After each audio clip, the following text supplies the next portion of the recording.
Hello all, I recently got the chance to bring out the Tamron 18-300 f3.5-6.3 APS-C Super Zoom on a short family getaway to Malaysia. Thank you Tamron Singapore for the lens loan. No money exchanged hands and I did not get to keep the lens. The Tamron 18-300 offers a staggering 16.6x full frame zoom range equivalent of 27mm to 450mm on Sony E, Nikon Z and Fuji X mounts. Unlike previous super zoom lenses for DSLRs where image quality suffered significantly, overall image quality is surprisingly good for its reach and price.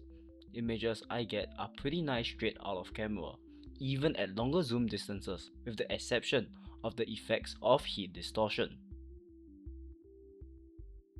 The Nikon Z variant is lightweight at 635 grams and is pretty compact under 13cm locked.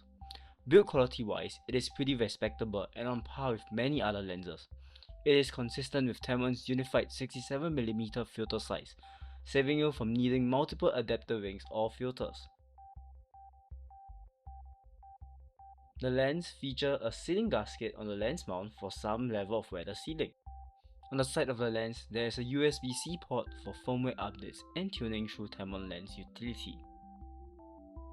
I really loved having the flexibility from wide all the way to extreme tight, showing a glimpse into Malacca's colonized history around Formosa. The Church of St. Paul,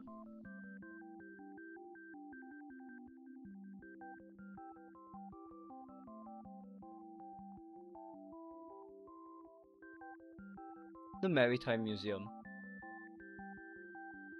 and most certainly not forgetting Jonker Street.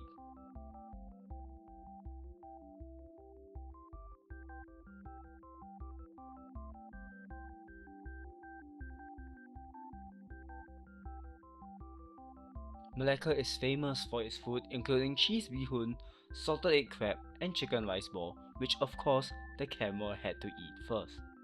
At Port Dickson, I paid a visit to Lexis Hibiscus 5-star hotel and resort along Pasir Panjang Beach.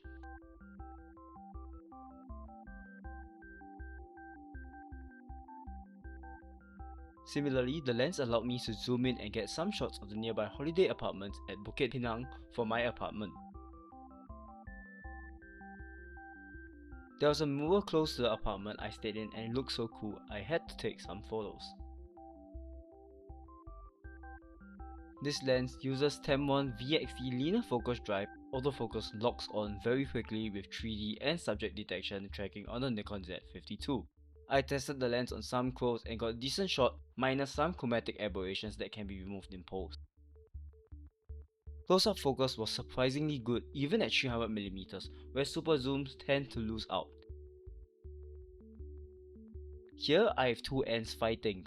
One end was seemingly trying to push the other end off. Look at the details, you can even see the razor sharp mandibles. As for handout video, this is where the lens suffers specifically on Nikon Z.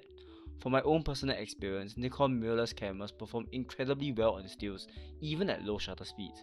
However, this vibration compensation does not translate as well in video. My video footage with this lens, albeit could be my own skill, are rather shaky even with Tamron's vibration compensation turned on. With the Z52's onboard flash, coverage is blocked when shooting at wider focal lengths because this lens is quite long. Here are some pictures I shot at the store showing the results with flash. Flash is fine at around 50mm onwards, but the built-in flash of the Z52 is too weak beyond 100mm. Consider getting an external flash in this case.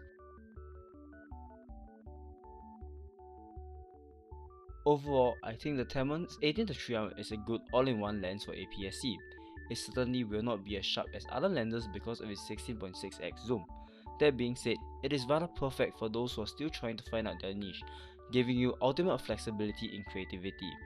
More information is also available on the blog post accompanying this video. As of recording this, the lens is on sale at 788 SGD with 3-year local warranty. I left some links on my linktree for the best prices in Singapore. Thanks and take care, see you in the next one.